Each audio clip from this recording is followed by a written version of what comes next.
In Acts 18, we read that Paul went from Athens to the city of Corinth, where he spent 18 months preaching the Word of God in the synagogue and to those who were outside the synagogue. I was able to visit Corinth on June 4th of last year and able to see quite a bit of archaeological remains that has been uncovered. What's interesting to me is that a lot of the area has been untouched.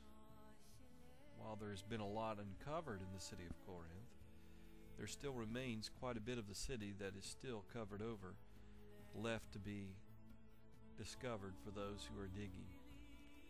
On the archaeological site there, they have a museum of some of the things that they uncovered during their excavations. One of them includes some markers from an ancient synagogue. In Acts 18:4, it says that Paul was reasoning in the synagogue every Sabbath and trying to persuade Jews and Greeks. When Silas and Timothy came down from Macedonia, Paul began devoting himself completely to the Word, solemnly testifying to the Jews that Jesus was the Christ. But when they resisted and blasphemed, he shook out his garments and said to them, "Your blood be on your own heads. I am clean. From now on, I will go to the Gentiles." Then he left there and went to the house of a man named Titius Justus, a worshiper of God, whose house was next to the synagogue. Crispus, the leader of the synagogue, believed in the Lord with all of his household, and many of the Corinthians, when they heard, were believing and were being baptized. The Lord came to Paul by night in a vision and said to him, "Do not be afraid any longer, but go on speaking and do not be silent. For I am with you, and no man will attack you in order to harm you, for I have many people in this city." It says that he settled there 1 year and 6 months, teaching the Word of God among them. But while Gallio was proconsul of Achaia, the Jews with one accord rose up against Paul and brought him before the judgment seat, saying, "This man persuades men to worship God contrary to the law."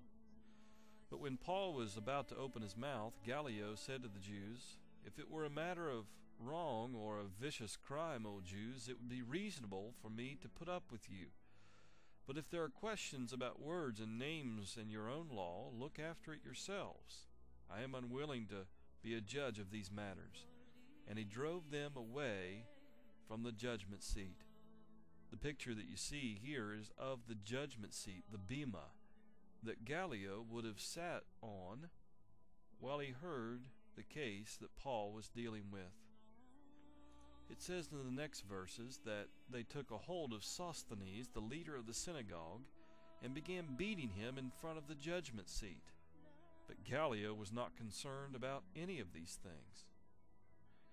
It says that Paul, having remained many days longer, took leave of the brethren and put out to sea for Syria, and with him were Priscilla and Aquila.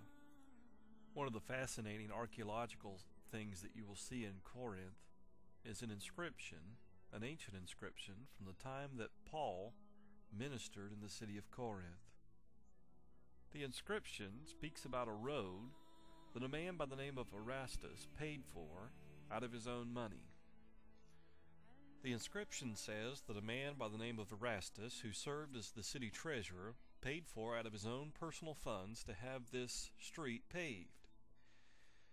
What's interesting to me is that when you come to the book of Romans, Paul, at the end of his letter that he writes to them in chapter 16 and verse 23, as he is towards the end of sending greetings to the church there, includes a greeting from a man by the name of Erastus, the city treasurer. Now, if you know where Paul wrote Romans from, he wrote it from the city of Corinth, while he was there preaching the Word of God, ministering with the saints. Erastus is also mentioned in Acts chapter 19 and verse 22, and also 2 Timothy chapter 4 and verse 20.